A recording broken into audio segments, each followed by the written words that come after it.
All you need is a horse, laughed the wealthy woman at her sister, who inherited a cow. But when she went to court, the bus, creaking and coughing out exhaust fumes, crawled slowly along the broken road, tossing Amanda Lawrence in her seat and robbing her of peace. She would have gladly stayed in the city, in the familiar comfort of her parents' cozy home. But life doesn't always cater to our desires. People around her were chatting, laughing, and sharing news, while she felt like a stranger. Frankly, Amanda couldn't understand how anyone could be happy here, in this noisy, rattling bus on the way to a godforsaken village. How could this happen? Why, she mentally asked, staring at the overgrown weeds and withered grass passing by. How could her father Jeffrey have wronged her so? He was a wealthy man, with an entire financial empire built from scratch. Over his lifetime, the businessman had accumulated a fortune that could easily have provided both daughters with luxurious lives, but instead, he left everything to his younger daughter, Angela. Oh, Angela. My precious Angela, Amanda thought bitterly. She remembered how Angela, always composed, elegant, with perfectly styled hair and flawless makeup, would look down on Amanda, considering her simple and naive. That condescending smirk that always played on her sister's lips stuck in Amanda's memory like a thorn. And I had hoped. Amanda sighed sadly, her lips tightening with resentment. She had dreamed of a free, creative life, of being able to paint without worrying about financial problems. She imagined a cozy house in the suburbs, a garden with apple trees where she would spend evenings, inspired by the beauty of nature. But instead, she got a barn with a single cow and a rundown cottage. The painful phrase her sister had thrown at her still echoed in her mind, "All you need is a horse." A bitter tear rolled down Amanda's cheek. And she still had the audacity to mock her. Their father had been gone less than a month, and yet here she was, rejoicing alongside her stepmother. How could she? Velma was a beautiful schemer who only cared about herself and her daughter. A stepdaughter was of no use to her. Velma, of course, had done well for herself. She didn't miss out. She inherited the family home, the suburban cottage, the entire fleet of cars, and even a yacht by the sea. Having become the sole heir to her late husband, Velma immediately pointed Amanda to the door, saying, "Everyone gets their share. It's your father who left you a cow, not me, so off you go to your village." Throughout the journey, Amanda felt the eyes of the other passengers on her. They weren't like the city guests. They dressed more simply, their faces were tanned, and they carried bags of food and simple village tools bought at the market or fair. Finally, the bus stopped at a small station where a group of people, dressed in simple work clothes, stood waiting. Amanda flinched as she watched them. In this bus, it felt like her entire world was reflected in a mirror. On one side, her sister bathed in luxury, and on the other, these people lived paycheck to paycheck. Amanda grabbed her small suitcase and headed for the exit. This was the end of the line for her. "Amanda," she heard a gruff voice behind her. She turned around and saw an elderly man, looking like a typical villager in a worn jacket, his tired face lined with wrinkles. "Yes, that's me," she said. "Well, let's go, dear." The man waved his hand, gesturing toward a dusty UAZ parked by the roadside. "You need to get to the village, right?" "That's right," Amanda confirmed. "Hop in, then." "Name's Howard Miller. I'm the gamekeeper here. Been serving the forest for 40 years now," he said as he loaded her suitcase into the vehicle. Amanda nodded resignedly and climbed into the passenger seat. She spent the next 2 hours in the suffocating cabin as they drove through impassable forests and swamps. The vehicle lurched and jolted over potholes and ruts, and Amanda felt her stomach turn. She closed her eyes, trying to fight off the rising panic. In some ways, it felt like seasickness, if not worse. The road twisted and turned like a snake. "Well, here's the village," Howard said, stopping the car. "Your father's homeland, Amanda." At that moment, she looked out the window and sadly took in the scene before her. An old village house, covered in gray paint, stood surrounded by withered grass.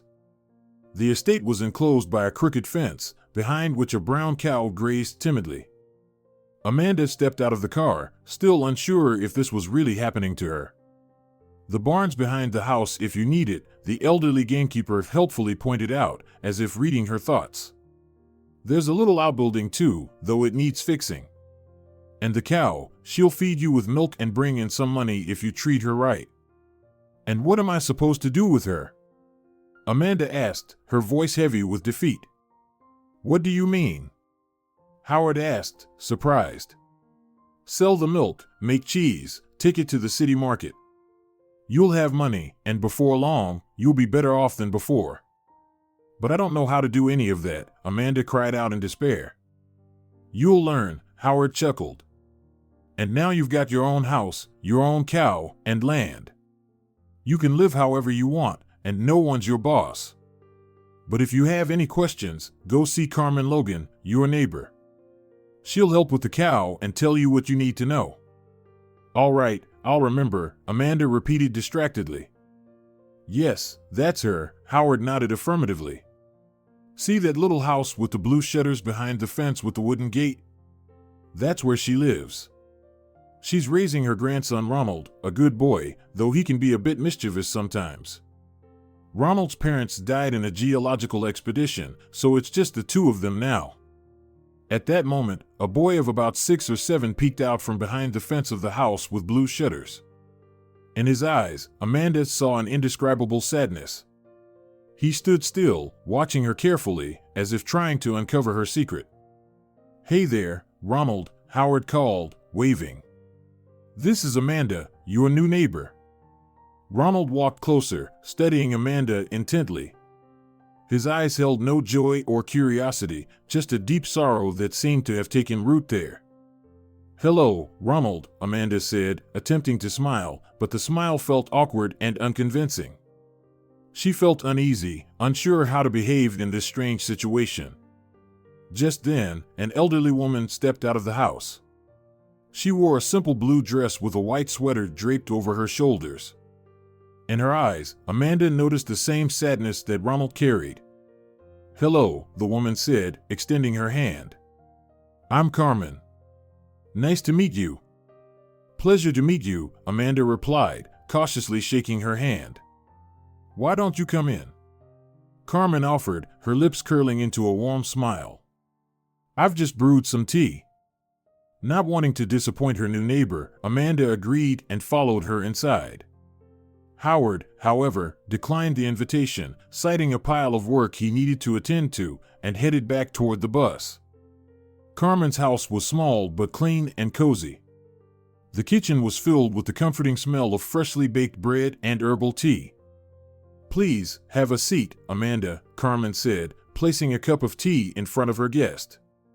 Ronald, bring the candies and buns.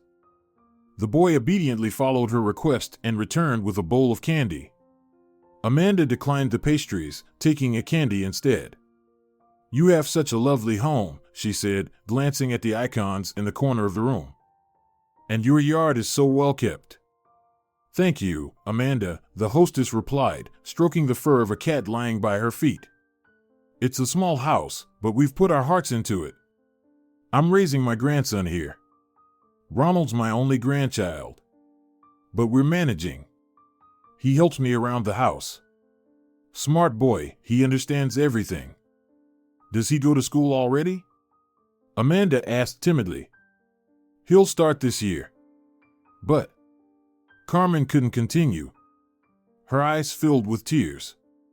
What's wrong? Amanda asked, alarmed by the unspoken sadness that seemed to weigh on this household. Well, Ronald doesn't know how to read, she replied, her voice trembling. And I can't teach him.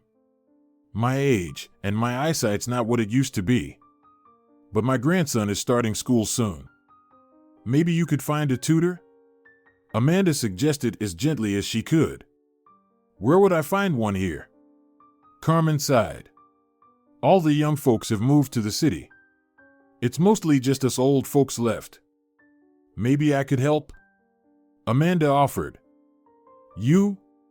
Oh, no, dear. You've just arrived, barely an hour ago. You've got your own things to settle, Carmen said, raising her eyebrows in surprise. I'd still like to try, Amanda said, looking firmly into her neighbor's eyes. I actually have the time. I don't know. Carmen hesitated. Oh, come on, let's give it a shot, Amanda insisted, rising from the table. I can start right now. Amanda walked over to Ronald, who was sitting quietly, staring at a spot in the room as if lost in thought. She gently placed her hand on his shoulder. Hey, buddy, she said softly. Would you like to look at a picture album with my drawings? Ronald slowly turned toward her, and a spark of interest appeared in his eyes. Yes, I'd like that, he whispered. Amanda took out a leather-bound album from her bag. Carefully opening it, she showed him the first page. The boy leaned in, and his eyes lit up with wonder. He turned the pages slowly, pausing at each illustration. Is that a wolf? He asked, pointing to a black and white drawing done in pencil. Yes, Amanda smiled. My favorite drawing. I sketched it from memory when I was a little girl, after reading the fairy tale The Wolf and the Kids. And what's this? Ronald pointed to a bright painting of a sunset. That? Amanda explained. That's the sun setting over the sea. Ronald kept flipping through the album, and Amanda happily told him the stories behind each of her works. She watched with delight as his eyes widened with surprise and curiosity. Can you draw? She asked him. A little, Ronald replied shyly, blushing. Would you like to learn to draw like I do? Amanda asked. Of course, I do. Ronald responded eagerly. All right, Amanda smiled. And do you know the letters? No, Ronald admitted, I just couldn't remember them. Would you like to learn? She offered. The boy nodded enthusiastically. Amanda glanced at Carmen, who was smiling warmly. Well, that's wonderful, Carmen said. Amanda, can you really teach Ronald to read? Yes, don't worry. And we'll learn to draw, too, Amanda reassured her. Amanda smiled at the boy, feeling a sense of purpose. Helping Ronald and Carmen gave her comfort, making her realize she hadn't come here just for the inheritance, but also to help others. After staying a little longer, Amanda politely said her goodbyes and headed back to her small cottage. The key given to her by her stepmother felt heavy in her pocket, but she hesitated before entering. In the yard, the strong smell of hay and cow manure hit her. With some effort, she pushed open the creaky door of the cottage. It groaned as if protesting against her presence. Inside, the dim light barely filtered through the small, grimy curtain-covered window. The wallpaper was peeling, revealing patches of bare brick, and the floor was coated with a thick layer of dust. The silence was broken only by the low, prolonged mooing coming from the cowshed nearby. Amanda gripped her suitcase tightly, feeling a shiver run through her body. What am I supposed to do? She whispered to herself, struggling to hold back her tears. She looked down at her suitcase, which now sat next to the bed. Inside it were the fragments of her life, books, paints, drawings, photos, her diary, and clothes. Yet, they no longer felt like they belonged to her. Sitting on a small stool, she closed her eyes. In her mind, she could still hear her sister Angela's mocking voice, "You just need a horse, little sister."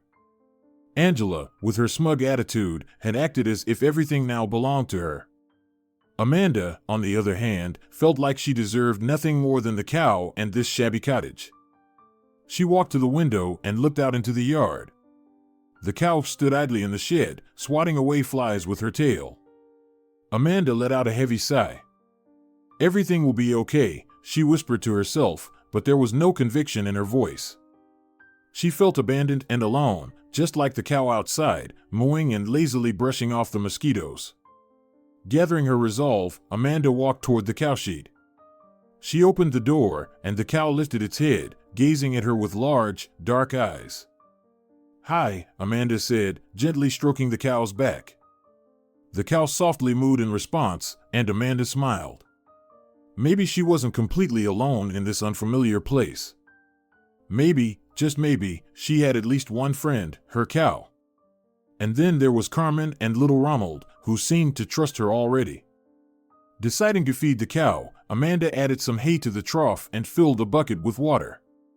The cow eagerly ate and drank, and Amanda felt a quiet sense of satisfaction, knowing she could care for this gentle, harmless creature. Finally, she left the barn and returned to the small outhouse. Sighing sadly, she started sweeping the dusty floor and washing the dirty dishes that had been left on the table. Amanda did everything she could to make the place a bit more livable. Time seemed to pass quickly as she worked. That evening, Amanda sat by the window, feeling a sense of relief as she watched the sunset. The fresh air, tinged with the smell of hay and earth, was soothing. In the distance, she could hear the barking of dogs and the clucking of chickens. Maybe I'll find my happiness here, she thought, slowly slipping into bittersweet memories. Amanda suddenly recalled with sadness how, once in the family's sitting room with its high ceilings and old fireplace, she had been painting a still life. Her father had stood behind her, gazing affectionately at his 10-year-old daughter's work. She felt his love, and it seemed like everything would be all right. "My little girl," he had whispered softly. "You've got talent. I'll do everything for you." Jeffrey Lawrence was a man of his word, and he really did everything he could to help his daughter. A successful businessman, he enrolled Amanda in a prestigious art school where she studied with great pleasure, always striving to get excellent grades. Her work was often praised by her teachers. "You definitely have talent," Amanda, Nicole Harris, her painting instructor, had once told her. "I'm sure you'll reach great heights." Deep down, Amanda dreamed of having her paintings displayed in galleries where collectors would buy them and her name would become known in the art world. She barely remembered her mother, who had passed away from pneumonia when Amanda was only 3 years old. Jeffrey, feeling guilty for what had happened, did his best to surround his daughter with love and attention. But everything changed the day Velma entered their lives. Beautiful, well-groomed, and with refined manners, she first came to their house for dinner. Amanda greeted her with distrust, but her father had been so happy and joyful. "My dear Amanda, meet Velma," Jeffrey introduced them. "She's going to be my wife." Amanda noticed how her stepmother smiled modestly, but there was a sly gleam in her eyes. In that moment, the girl felt that peace and warmth would no longer exist in their family. "And this is my daughter. Meet Amanda," Velma smiled, turning to Angela, who was just walking into the living room. With a smug grin, Angela sat down beside her mother, staring at Amanda. Velma nodded approvingly, and Amanda felt a strange unease growing in her heart. Suddenly, it seemed to her that her father liked Angela more now. Of course, Amanda couldn't explain why she felt this way, but a deep sense of jealousy started to build inside her. "Jeffrey," Velma said, sipping from her glass of white wine. "What a beautiful daughter you have. I'm sure she'll be a wonderful mistress of the house one day." "Yes, Amanda is my smart and beautiful girl," Jeffrey responded proudly, looking at his daughter. Amanda felt a wave of discomfort upon hearing his words. It was as if her father was more interested in Velma's opinion than her own. She left the living room, unable to hold back her tears. That night, Amanda realized that everything in her life had changed. Velma quickly settled into their home, immediately taking on the role of the lady of the house. She replaced all the furniture, redesigned the living room, and threw out the curtains. Amanda, meanwhile, felt powerless and unnecessary. "Amanda, dear," Velma said to her one day, "I want you to remember your responsibilities. You need to help Angela with her homework.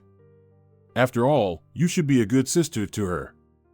"But I have my own studies," Amanda replied. "I'm enrolled in art school." Of course, Velma waved her off dismissively. "But you'll need to forget about your carefree life. Now, go wash the dishes and clean the floors in the hall and living room." Amanda suddenly felt like a servant in her own home. From then on, Velma eagerly shifted all her household duties onto Amanda, constantly criticizing and mocking her, telling her that she didn't know how to cook or clean, or really do anything at all. "You're just lazy," Angela once said with a sneer, wrinkling her nose in disgust. "You're boring and pathetic." Amanda bit her lip, trying to hold back her tears. She didn't know how else to prove to her stepsister that she wasn't what they said. Amanda was a talented artist, but Angela stubbornly refused to see it. Time passed, and with each passing year, Velma and her daughter gained more influence in the house. One day, Amanda sat in the kitchen, her legs tucked under the table, trying her best to ignore Angela. For half an hour, she had been focused on her second favorite activity after painting, cutting paper figures. In her small world made of delicate paper, fairy tale characters came to life, princesses in sparkling dresses, brave knights. It was a world where Amanda was queen, and no one could hurt her. Angela sneered as she paced around the kitchen, a mug of hot tea in her hand.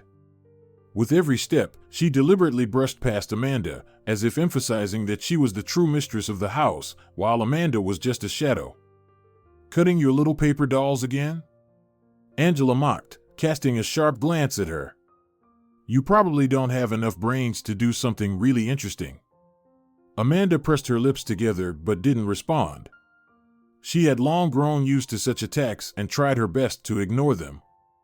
At that moment, their stepmother entered the kitchen, wearing her favorite silk robe and radiating the scent of expensive perfume. Velma stopped at the doorway, casting a disdainful look at Amanda. "Sitting around again, lazy girl," Velma hissed. "You've got lessons. Why aren't you studying?"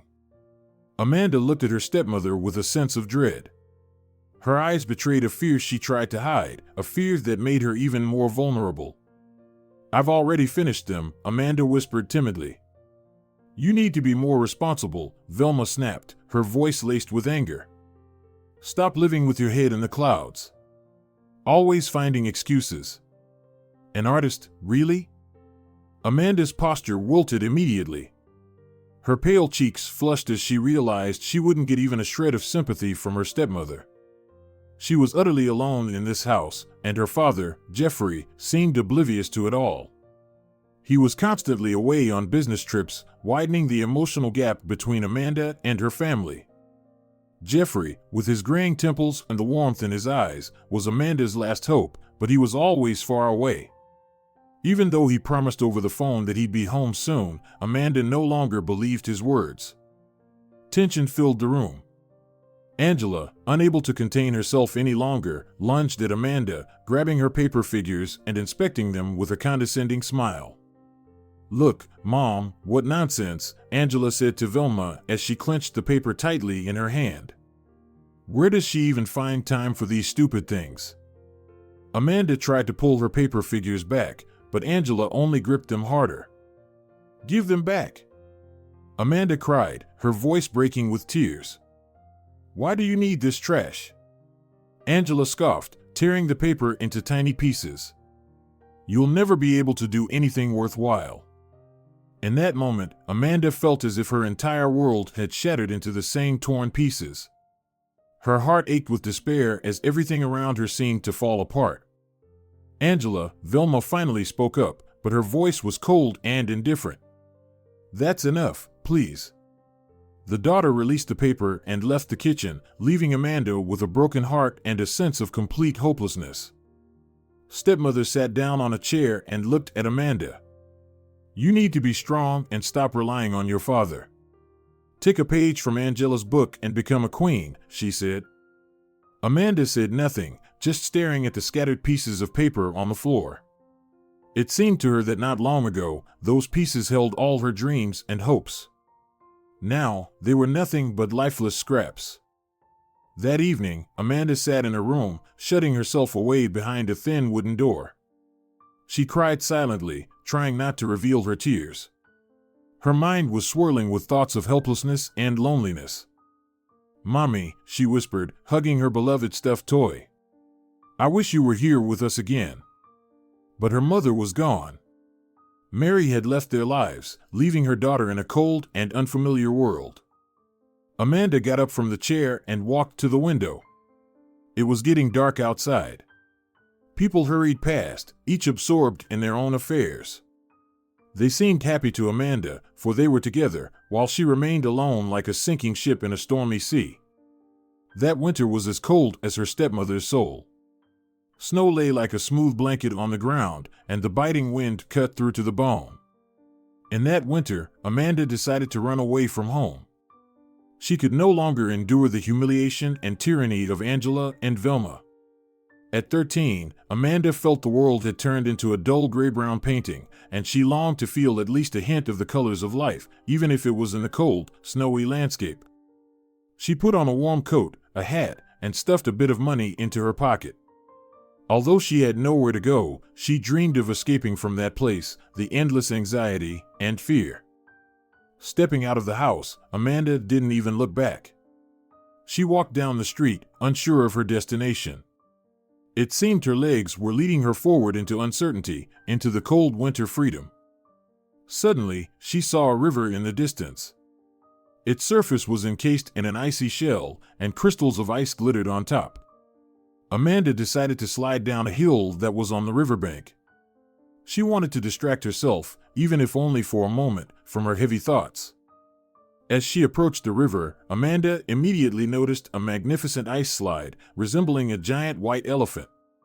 She quickly climbed to the top, breathing in the fresh, cold air with pleasure. "Well then, let's go," she whispered to herself, smiling as she slid down, past the river's edge. But as Amanda made her first move to climb back up, the ice beneath her feet cracked, and she fell into the frigid water. Amanda screamed in terror. Her body was instantly seized by a paralyzing cold. She tried to grab onto the ice, but it just shattered into even more pieces. Amanda was drowning. Her clothes were soaking up the icy water. The girl felt her body becoming heavy and her consciousness fading. She thought she would never see the sunlight again, never feel the warmth of her father's arms. But at the last moment, when her consciousness was almost gone, she suddenly felt a hand pulling her out of the water. It wasn't immediate, of course, it was gradual, and there were reasons for that, as her wet clothes were dragging her down like any stone or anchor. When she opened her eyes, she saw an unfamiliar boy a bit older than her. He was slim, with dark hair and piercing blue eyes. In his hands, he held a small piece of ice that he used to rub her wet cheeks. "Are you okay? Are you all right?" the boy asked, concern evident in his voice. Amanda couldn't speak. She could only nod, still trembling from the cold and fear. "What's your name?" the rescuer asked again. "Amanda," she whispered. "I'm Stephen. Don't you know it's dangerous to slide on ice in this weather?" Amanda felt tears streaming down her cheeks, but they were tears of joy now, for she was alive. She had been saved. "Thank you, Stephen," Amanda said with a trembling voice. "You're welcome," he replied. "I was just passing by." He helped her to her feet and led her away from the river. On the way, he asked her how she had ended up alone on the river in such weather. Amanda shared everything on her mind with her new acquaintance. She talked about her stepmother, her stepsister, the hatred and loneliness she faced day after day. Stephen listened attentively, without interrupting. "Yes, you're a strong girl," the boy finally said when she finished her story. "Don't let them break you. Don't let them change who you are." Amanda took Stephen's hand and felt the warmth of his palm, which she had missed so much in her life. "I don't know," Amanda whispered. "I'm too tired and cold." Stephen, removing his jacket, took her home, unwilling to leave the girl alone with her problems and the biting cold. He stood at the doorstep for a long time, watching the windows on the second floor where the lights had come on and the shouts of the stepmother were heard. After that incident, Amanda and Stephen never saw each other again. Following the river accident, Amanda fell seriously ill, bedridden with a severe cold. The illness was so serious that the family's home doctor, Billy Schultz, had to call a medical council to save the girl. Amanda fell into a restless sleep. She kept dreaming of an icy hand. Bathed in sticky sweat, she felt herself sinking, her body paralyzed by the icy grip. Amanda called for help, but no one heard her cries. And again, Stephen reached out his hand to her. She awoke, covered with a warm blanket. The room was filled with the pleasant smell of medicine. Billy sat in a chair beside her bed. She recognized him by his kind eyes and soothing smile. "How are you feeling, my dear?" the doctor asked, feeling her forehead. Better, Amanda whispered, her voice weak and raspy. Thank you. No need to thank me, Billy replied. I'm just doing my job. You're still weak. You need to rest well and not overexert yourself.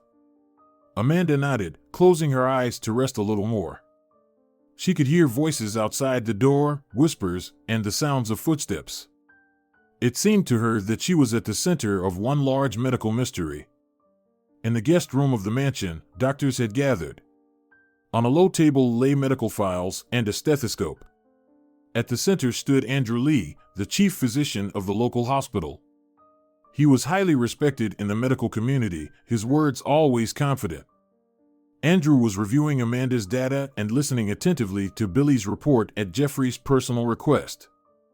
As a result of hypothermia and prolonged exposure to cold water, the girl has developed an acute respiratory infection, accompanied by a severe course of illness, Billy began. Amanda has a high fever, a cough with sputum, shortness of breath, and chest pain. Additionally, she shows marked weakness, drowsiness, and low blood pressure. Yes, I see that the situation is serious, Andrew concluded. Immediate hospitalization is necessary. Yes, indeed, Billy confirmed. We need to perform a chest X-ray to assess the extent of lung damage. And administer broad-spectrum antibiotics, Andrew added. Also, ensure the girls rest and plenty of fluids. I agree, Billy said. But I also want to recommend consulting a cardiologist. Amanda had some heart issues in early childhood. We need to rule out the risk of heart failure. All right, said the chief physician. We will arrange a consultation with a pediatric cardiologist. I will accompany my daughter, Jeffrey exclaimed. She is still too weak to walk on her own. Amanda struggled to move her legs as she was taken to the pediatric ward in the hospital, accompanied by her father. Her hands trembled from cold and weakness. Wrapped in a blanket, Amanda looked out the car window and watched the snow-covered trees and fences slowly passing by, separating the estate from the outside world. When they finally arrived at the hospital, Amanda was taken to a large room with a big metal X-ray machine. Billy helped her onto the special platform and then left her alone with the radiology technician conducting the X-ray. During the uncomfortable procedure, Amanda shut her eyes and tried to imagine Stephen, who was probably playing in the snow with his friends. She wished she could be with him right now, feeling his warmth and protection. Suddenly, she heard Billy's voice through the door. Amanda, don't worry, everything will be all right. She opened her eyes and saw the doctor giving her a reassuring smile. He gently patted her hand, which made her feel a bit better. So, Andrew said, carefully studying the X-ray, the girl has extensive lung damage, especially on the left side. But the good news is that there are noticeable signs of the body's protective responses. She's starting to fight the infection. Excellent, Billy said. Yes, so we'll prescribe antibiotics and anti-inflammatory medications. We'll monitor her condition more closely, concluded the chief physician. And I think we should also consult an immunologist, Billy added. The girl has a respiratory illness and her immune system is weakened. With the treatment plan confirmed, the doctors got to work. For Amanda, the days stretched out long and tedious. Not a day went by without Velma taking the opportunity to scold her for running away from home and for not listening to her stepmother. Angela, on the other hand, just smiled and secretly made nasty faces at Amanda, expressing her contempt for her elder sister. Once Amanda finally recovered, life returned to its routine. But the memory of her life-saving encounter with Stephen stayed with her forever, and every time she approached the window and looked at the river, her heart would tighten with emotion. She dreamt of meeting the boy who had been a beacon of light in her dark times. Time passed. As Amanda grew into a young woman, she continued to live in her father's house. As is often the case, time was not kind to Jeffrey. Although his appearance had not changed dramatically, his thick gray hair still covered his temples and crown, and his eyes sparkled with rebellious fire. Several deep wrinkles betrayed his age. Life in the house was mostly calm and lent itself to reflections on the past and the future, particularly for Amanda. She often visited the library to read a book in the quiet, or sometimes just sat in a chair by the large window, gazing at the garden stretching out before her. Amanda spent most of her time in the garden. She loved strolling through its paths, inhaling the fragrance of flowers and greenery. Yet, whenever her thoughts drifted back to the past, she felt an overwhelming sense of loneliness and abandonment. She often remembered her mother and cried in silence. Sometimes she thought of Stephen, who had so unexpectedly entered her life and just as suddenly disappeared. He had become a symbol of hope and happiness that vanished too quickly, leaving behind only a bitter longing and an insatiable desire to see him again. One spring day, Amanda sat on a bench in the garden, watching the sunlight filter through the leaves of the trees. Her thoughts were occupied with Stephen. She imagined him having grown into a tall, strong young man. Suddenly, she felt a deep sadness from not knowing where he was or what had become of him. Tired of dreaming, Amanda realized she needed to find her own path, her own purpose in life. She was determined to pursue it relentlessly, without giving up or fearing obstacles. But life had its own plans, and sometimes it could be downright cruel. Soon, Jeffrey began experiencing serious health issues. He started losing weight, becoming weak, and developed frequent shortness of breath and coughing. Amanda did her best to care for her father, but he was no longer the man he used to be. Eventually, Jeffrey was admitted to the hospital, where he was diagnosed with an advanced malignant lung tumor. The doctors honestly told Amanda that he didn't have much time left. She was devastated, unable to understand how life could be so unfair. Amanda begged the doctors to save him, but all they could do was help him pass away with less suffering. In contrast, Velma felt an unparalleled sense of satisfaction, fueled by thoughts of the impending inheritance. Angela, too, was not particularly mournful. After all, Jeffrey wasn't her biological father. If he left, so be it. Why shed tears? As they say, life goes on. In his final days, Jeffrey often reminisced about the past. He shared stories with Amanda about his youth, his love for her mother, and how he had dreamed of a bright and generous future for his children. But he never lived to see his dreams become reality. When Jeffrey passed away, Amanda was shattered by grief. She couldn't believe that her father was gone, and she was left all alone in a cold and merciless world. A few days after the funeral, Amanda, Velma, and Angela went to the notary's office. "Sorry for the delay," Velma said, adjusting the expensive pendant on her chest. "The road wasn't as smooth as we would have liked. Traffic, you know."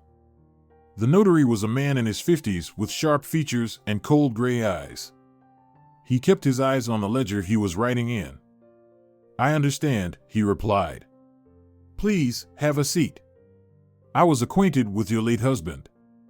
We prepared the will some time ago. Everything is clearly outlined."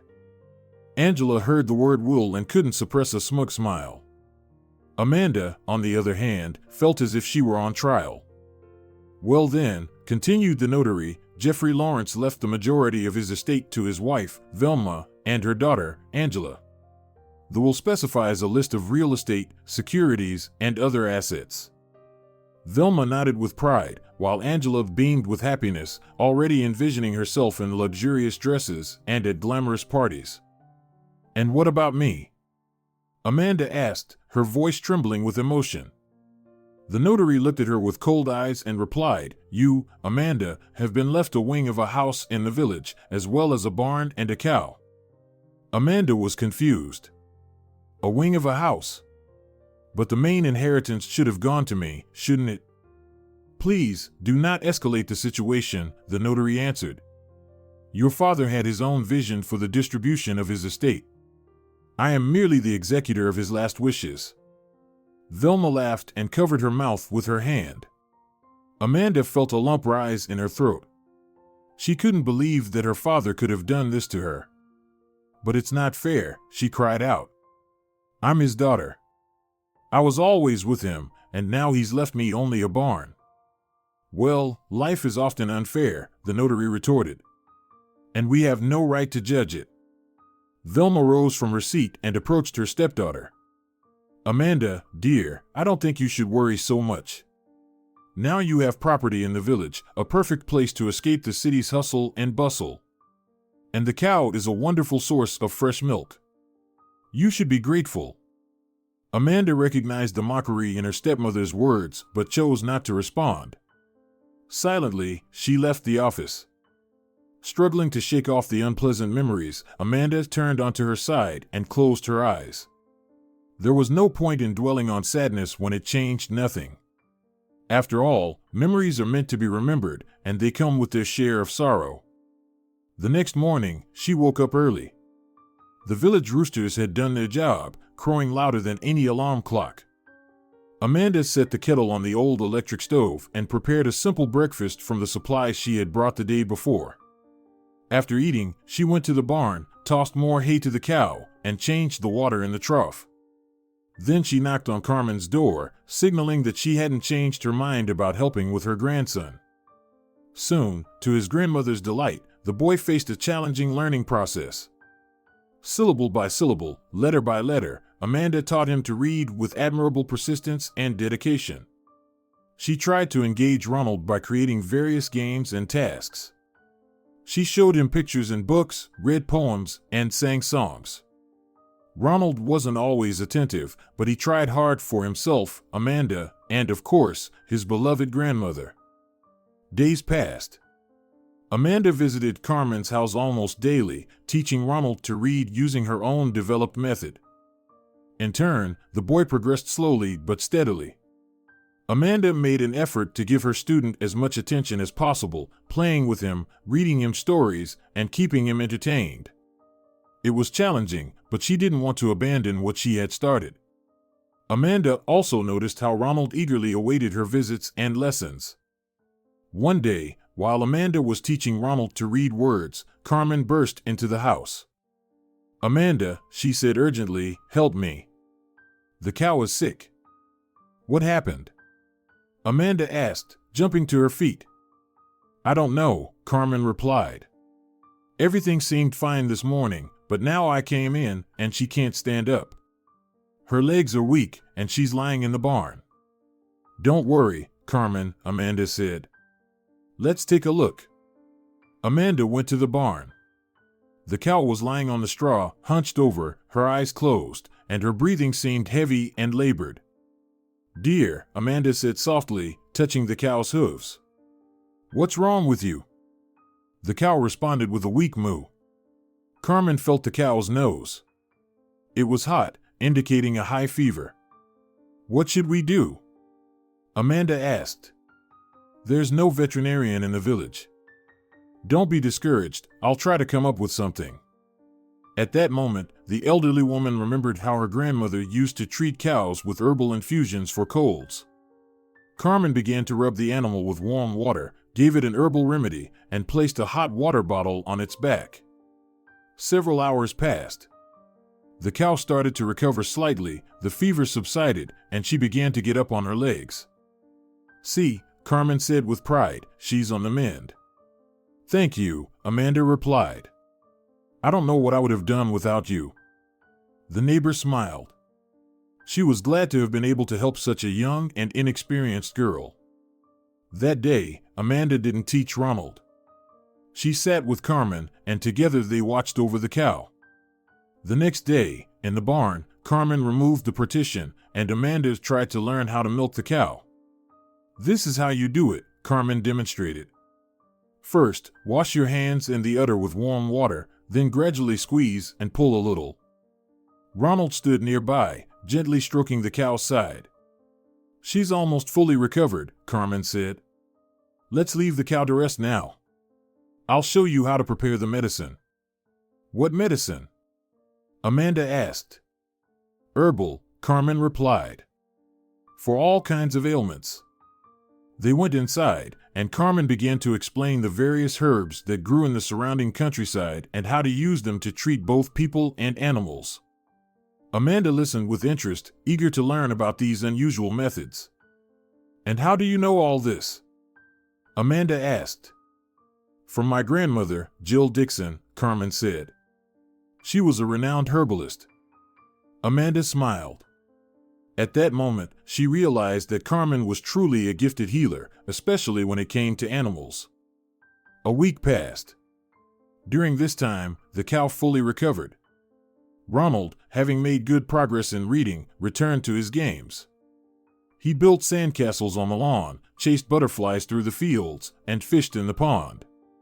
"Amanda, are you coming with me to the river?" Ronald asked once again as he returned home.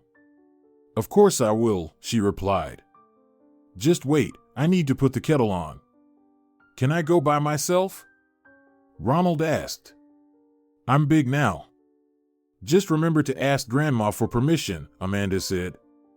"And please don't touch the hot kettle, you might burn yourself."